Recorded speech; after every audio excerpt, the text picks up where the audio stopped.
I'm Erin Lawler Patterson, the Goodness Chick. I'm an international speaker, podcaster, counselor, author, and proud part of the Mental Health News Radio Network. Join me on the journey of empowering you to live life with an overflowing cup rather than an empty one. We look at mental health, self-care, addiction, relationship, and wellness, where we use our challenges to fuel us rather than consume us. Here we go. All right, my friends, I want to welcome you to today's episode. Really excited to have my guest today, Pauliana Lara, who is truly an amazing human being, women's advocate, attorney, and all-around rock star. Pauliana, I want to welcome you to today's show. Thank you so much. You do not know how excited I am to be here, and this is something I've been wanting to do for years, so totally jazzed to be here. Right now, in this moment, this is happening. So, I mean, we should have like virtual golf claps going around the world right now. Round of applause! Yes, which I'm excited about. And this is kind of what we're going to talk a little bit about today is, collaborating with other women, that it's not looked at as intimidating or as threatening, but us utilizing our own skills and abilities and gifts, as well as talking about as today, and I know you're not going to be listening as today, October 10th, because that's today, but it is Mental Health Awareness Day and how that incorporates into mental wellness and how so many women right now trying to do the juggle of life are hurting and feeling uncomfortable about talking about being uncomfortable. But before we hop in today's super amazing episode, I do want to give a shout out for my recently released third book, Conversations for Good, Listening and Learning from Our Neighbors Around the World. And I don't know about you, but if you're kind of overwhelmed and ready to turn off your television and throw Twitter out the window because you're just overwhelmed with negativity and just the craziness, not denying our reality, but just you're looking for something positive, hop on Amazon. Great early Hanukkah or Christmas gift, and check it out. Conversations for Good, Listening and Learning from Our Neighbors Around the World, a 10-month journey in pursuit of kindness, my friends, and we need that more than ever. And as we hop back into today's episode, Pauliana, I want to kind of hit a little bit into like right now, you are wearing many hats, right? You're a practicing attorney, you're a mom, you're a friend, you're involved in your community. So you have fairly recently taken that step as a public speaker and what we'll call as an advocate for women. What was it? First of all, what does that mean to you?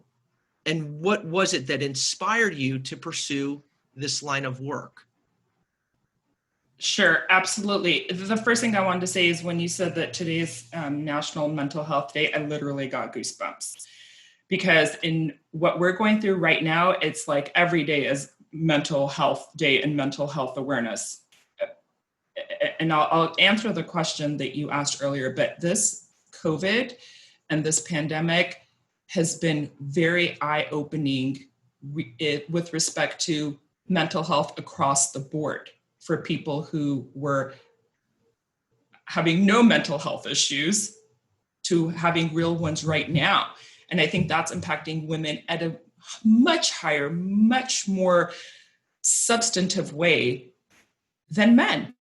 And that has changed the dialogue that you and I will be having today, because when I first started this public speaking journey and to be an advocate for women, there was no global pandemic.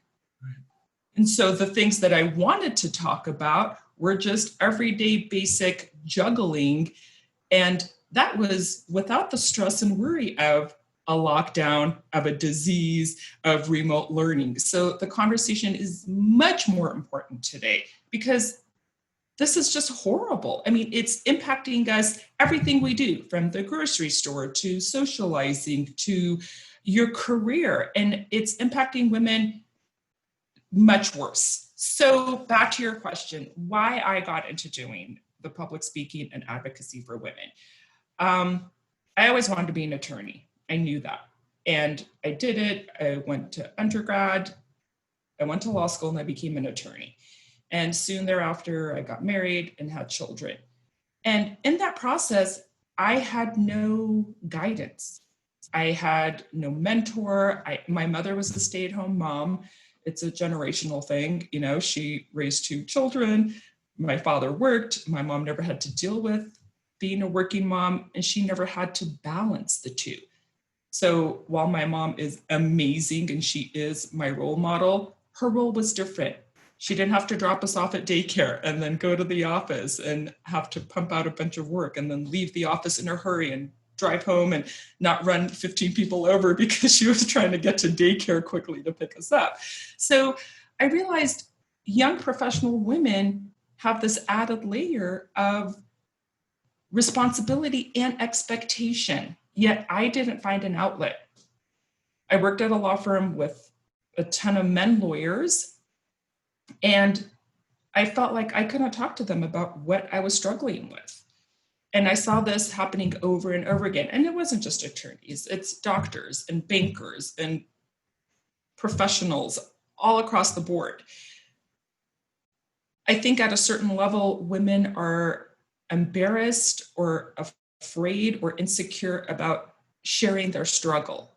And I wanted to open that forum up. How do you kind of crack that outer shell? Because there are so many people, and focusing really on females right now, even though many males have been affected, obviously, with COVID, but with females in particular, that it's like, but I'm supposed to hold it all together and I'm supposed to be doing these, 27,000 things. And on top of that, throw a pandemic. I mean, what angle are you kind of like saying that, it's okay to say you're not okay? Truthfully, I think the first thing that I'm doing is just trying to tell people there's no shame in not being okay. I'll be honest, I'm type A personality. I have a Wonder Woman costume on underneath that nobody's ever seen because I'm not even confident enough to say that I'm Wonder Woman. But in my mind, I can do it all. And I could do it all by myself. And the truth is, that's not true. We need help, and it's okay to ask for help. I think cracking that code, and the first thing is to tell women, it's okay to need help. It's okay if you're having your breakdown. It's okay if you want to hide in your garage and cry because your world is literally falling apart. And again, to stress, this pandemic has made it so much worse. I mean, I'm a mother of 11 and 13-year-old, and they're pretty self-sufficient. I talk to women who have babies stuck to them. They're nursing, they're changing a diaper, they're trying to log on, they're trying to take a client call, they're trying to make lunch, And so I'm encouraging women to talk, to reach out, pick up the phone, read a blog, get on Instagram and read. The funny thing about Instagram is all the mom posts, it's pretty much the same message. We're falling apart. We're cracking. It's too much. We need help. I read a funny thing about some superheroes wear capes. Real moms wear the same leggings for 4 days in a row.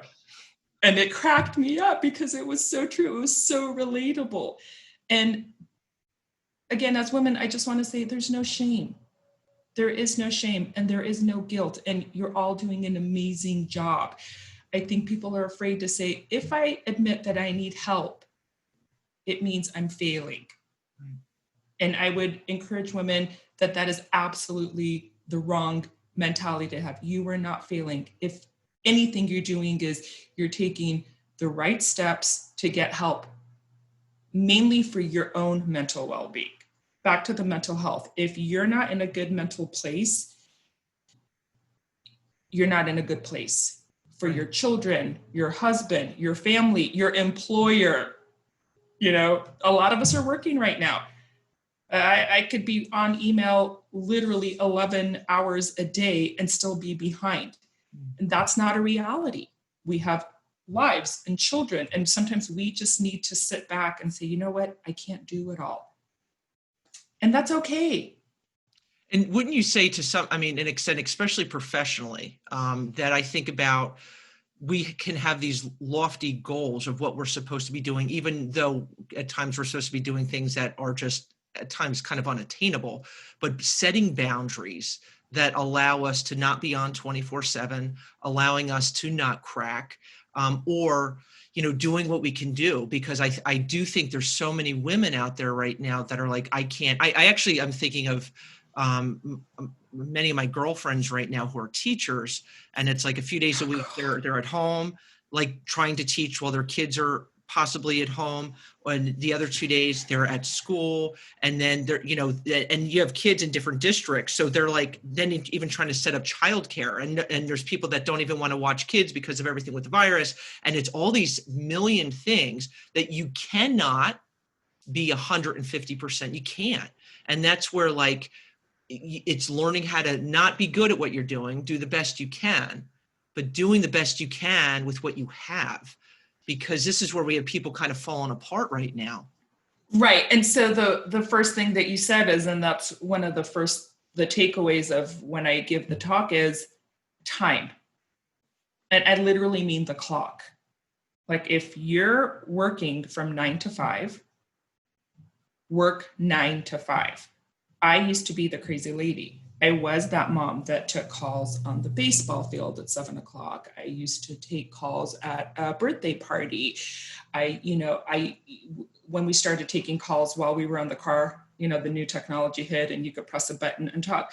I used to tell my kids, shh, mommy has to take a call. And these poor kids are like singing Disney songs and happy and laughing and screaming. But I felt this self-imposed expectation that because I was a professional young woman attorney, I didn't have the luxury or the right to not take a call after 5 o'clock, because I didn't want that client to look at me and say, you're a less effective, less successful attorney because you're in the car with your children and you're not taking my call. And at some point I said, you know what? Too bad. I'm not going to do that. And Erin, I have to be honest and tell you, that was so liberating to me. And this was years ago. And I'm still a very successful attorney, and my clients still get amazing results. It's the discipline. So at 5 o'clock, you got to tune out, or whatever your hours are. If you work 7 to 3, if you're a working woman right now and you have a crazy schedule and you work 6 to 2, whatever it is, do your job during that time. And then after, you got to log off, you got to clock off. You have to be a human. You have to be a mom, a woman, a wife, a friend, a sister, a neighbor, because you do need to recharge. Mm-hmm. And I used to really struggle with that. And I felt like a jerk. I have missed my son hitting an amazing ball in a baseball game because I was on the phone with a client talking about something that was completely insignificant. But my insecurity as a working mom was that I gotta be on that call, because if I don't take that call, that client is gonna be unhappy with the legal services I'm providing. And here I am missing my son's amazing hit in a baseball game. Yeah. And so after dealing with that for honestly 2 years, I said, I'm done. And that really felt good. And I love the fact that my kids got to see mom see me hit that amazing shot. And now I look at the other parents. I'm like, really, guys? You're at a birthday party. You're at a ballet recital. Put your stupid phone away. Yeah. And some of it is because they want to feel self-important. They want others to look at them and say, oh, you're so powerful and important that you have to be on a phone during your daughter's ballet recital? Yeah. It can't be that important. And I struggled with it for the first month or two. And then I said, you know what? No way. I feel amazing. And like I said, this was years ago, and I still get great results. And when I'm on the clock, if you will, I'm productive and efficient, and I'm an attorney. But after hours, I'm mom, I'm aunt, I'm sister, I'm daughter, and it feels great. Yeah. But I'm a little neurotic. I do log back on at 11 o'clock when everybody's asleep, because I want to know, what did I miss in the last 7 hours, and what fires do I have to put out in the morning? But that's just my own need. I feel better knowing, I'll quiet between 5 and 11 or whatever I missed. And if there's anything I can do between 11 o'clock, to 12, shoot out quick reply, set something up, make sure a hearing is on, and then I just go to bed. Right. which is wise. And I do, as you're talking about birthday parties and baseball games, how like as a society, we've become so connected with social media and our cell phones and that we're so disconnected. Absolutely. Human beings. And I think as women, like I do as a woman, like we need human connection more than ever, especially going through, this pandemic where we've been so disconnected, like physically from other people.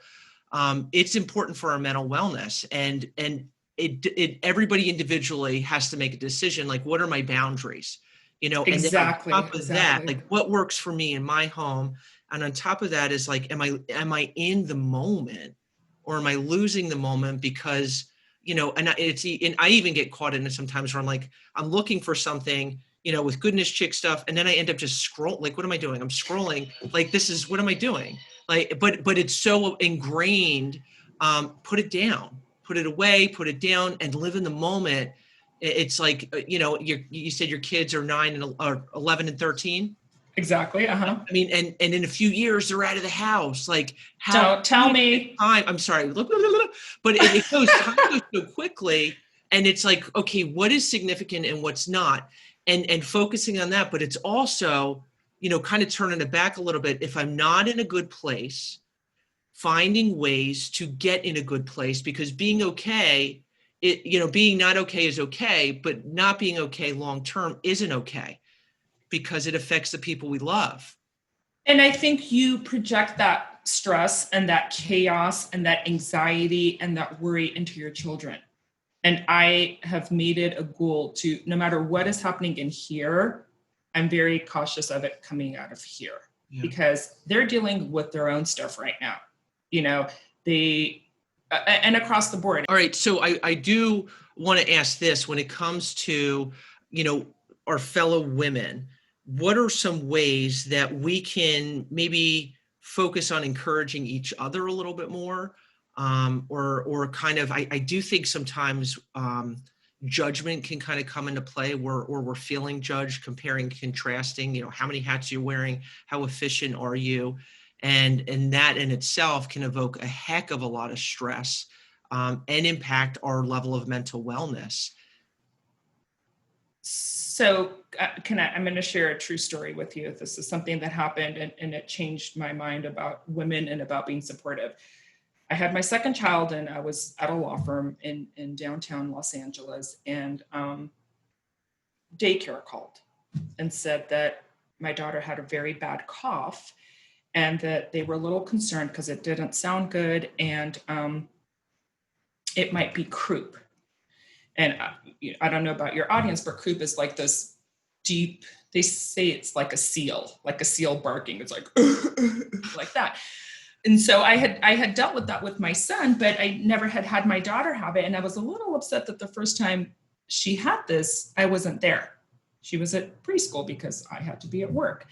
And so I walked out of my office and my boss's secretary looked at me and she said, "Are you okay?" I said, "Yeah, preschool called and just said that my daughter may have croup." And Erin, I swear, I remember this so distinctly. This has been burned in because it was such a negative experience. And she was a mother and she had children. And she said, "Oh, I'm sure it'll be fine." I'm like, "Yeah, it'll be fine. I'm just a little sad that I wasn't there to comfort her because, it's this weird thing." She said, "Oh, I'm sure everything will be fine." 2 hours later, my managing attorney comes back from his trial. He's in the middle of trial, which is like the biggest thing for lawyers, like in the middle of trial. Comes to my office and said, "I heard your daughter has croup." And I thought, how would you even know that? Like, why would you even know that? You're in the middle of trial for a very, very big client. You should be reading briefs and getting ready for tomorrow's trial. And I realized that his secretary basically told on me. Yeah. My heart sank. And I'm telling you that again, and I'm getting goosebumps again. And this was 9 years ago. 9 years ago. And I thought, why would this woman feel the need to snitch on me or to tell my, I mean, I didn't ask to leave. I didn't call in sick the next day. And my point is, women are sometimes women's worst enemies. And that is one thing we must change. We must change. All that lady had to do was say, you know what, Pauliana, it'll be fine, and just keep her mouth shut. Our boss was in the middle of a trial, and I'm sure if he called in and said, I need this document, I need this witness, whatever. Oh, and by the way, Pauliana's daughter has croup. It blew my mind. Yeah. And so sometimes the judging isn't from male counterparts. Sometimes the toxic negative energy is by women. And I don't understand that. And so when you say, what can we do? We can support each other. We can be a backbone for each other. We can say, you know what? It's going to be fine. Yeah. We can say, how can I help you? What do you need? Come over for a cup of tea. Let's take the kids for a walk.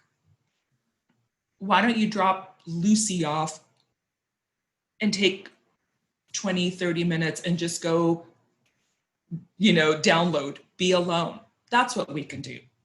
But there's a lot of judgment. I think people look differently on women who can afford nannies. Not everybody can afford a nanny.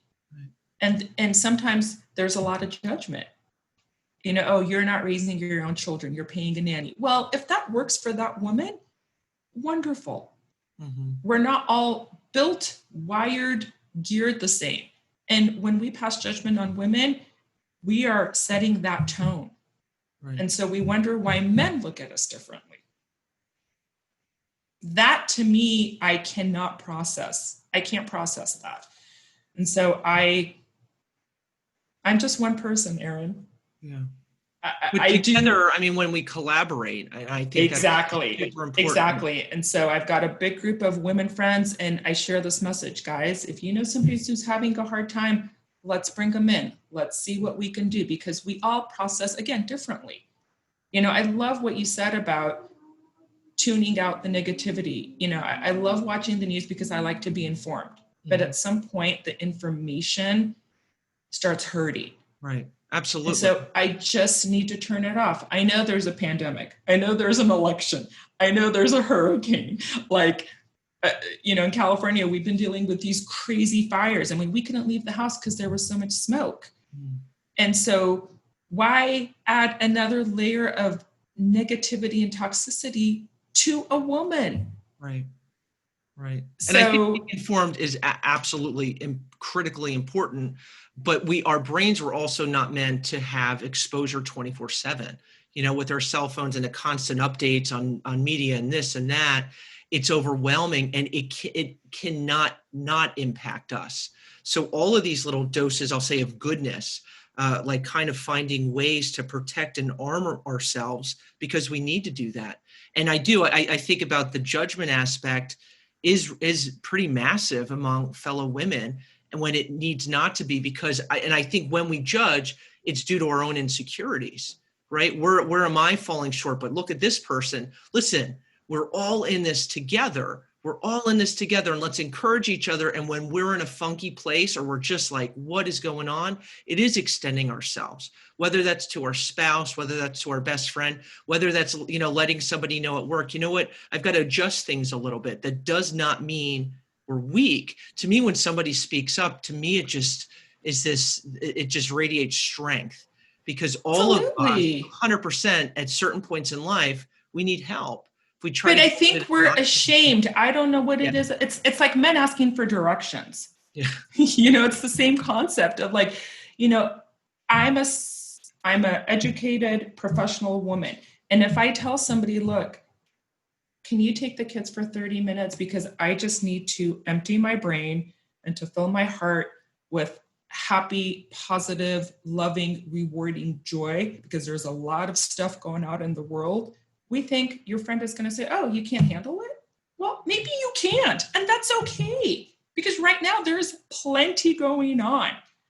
It's like carrying 100 watermelons in one hand. You can't just do it. At some point, stuff's going to start falling off. And sometimes the things that fall off are going to break. Right. And they're too precious. and you having a mental breakdown because you don't want to ask for help is not the path we want to see other women going down. Right. And help comes in a lot of different forms. The term, it takes a village, like us all working together instead of judging and saying, kind of doing things alone, that it's like, well, this person is faltering here, or this person, well, we're all faltering to some degree in some aspect. And now let's kind of like, let's go forward, because I think of the countless millions of people right now who are suffering. Women who've lost their jobs, or women who are trying to do their jobs right now from home, where their kids are learning, and you have this, and I've got to do the laundry, and I've got, like, it's impossible. It's literally impossible. So I can't do this fully. So what is it going to take for me to just be in a better place? And for some, it might be counseling. It might be getting connected with their friends again. I think there's been a lot of disconnection, and being honest with themselves and those they need to be, where, you know what, I need some help. I need some clarity of mind. And you had said, the few minutes, there's times I'll grab my guitar, or I'll just go for, a quick bike ride or a walk on the beach. And it's like, seriously, 12 minutes, I'm in such a better place. Absolutely. Yeah, no, I understand. But you've gotten to the point, Erin, where you know that you need to do that, right, and it's okay to do that. Right. I think there's two, a lot of us may recognize the need, but either logistics, you can't, or psychologically, you're like, no, if I leave the kids for 12 minutes, I'm a bad mom. Yeah. So what is inherently tied to that is, if you can't leave the kids for 30 minutes, get help. Yeah. Ask a neighbor, ask a friend, tell your husband, tell your mother, whatever it is. Guys, I need this 30 minutes. Right. I mean, I've got friends who block out 45 minutes a day every day for themselves. And I look at them, I'm like, that's awesome. Just thinking about the power of supporting each other before we say something or even think something, kind of catching ourselves. How is this going to help this other fellow human being who we really have no idea what's going on? I'm going to give you a real quick example. I was in the grocery store at my son the other day, and it was just a rough day. And he was being a handful, .com, .org, .net. And I could just seriously feel people like judging me. He pulled his mask down. Mommy, can I have this? He's touching everything, as kids are supposed to touch everything, right? Because how dare him? But it was like, man, I could literally feel laser beams of judgment. And I'm like, you know what, dude? Like, we are all in this sucker together. But I do think in the past 7 months, we have lost some of that compassion, where initially with COVID, it was like, okay. And now it's like kind of dissipated a little bit. We just need to just be kind and encourage one another as women, I think, is massively important. And as we're winding this down, asking for help if we need help, and that you are a rock star powerhouse when we do that, because it makes us better in every other role that we play. So as we wind down, Pauliana, do you have any kind of last words you want to rock out with before we head out? Just as I said before, like you said, before you open your mouth, the other thing I would say is, does this woman really need to hear this right now? Yeah. So did you really need somebody at the grocery store to tell you your son should keep his mask on? No, you don't really need to hear that. You know that. Mm-hmm. So it's not so much supporting with what we say, it's also supporting with what we shouldn't say and what we shouldn't do. And again, we as women are each other's best support system. If we set that tone and if we set that example, I do think men will also start looking at it differently. And it's empowering. I mean, just being here today with you, knowing that other women are going to hear this, makes me feel so good. It makes me feel so good. If a young woman's going to hear this and say, you know what, it's not just me. I'm not just alone in this mental place, because these other two women, just Erin and Pauliana, feel what I feel, and what I'm going through is normal. That should comfort her. And that's all I want to do. And you're doing good things. And it's women in their 20s, 30s, 40s, 50s, 60s, because it's like, whatever it is, we're all kind of in our own season of life. And I do want to kind of give you a shout out if you have a business, you're at a law firm, you're in a doctor's office, you're at a school, and you're looking at ways to kind of give that encouraging nudge to your fellow woman, talking about kind of going through life with your full plate. I would encourage you to check this lady out. She is awesome, whether it's virtual or it's in person. In the notes, I will have all of her link information. If you have any questions for either of us, I'll provide both of our emails as well. And as we bounce out of here, my friends, I want to wish you an abundance of peace, love, and goodness. If you enjoyed today's episode, there's a lot more encouragement and life-kicking strategies on goodnesschick.com. Have a great day, my friends.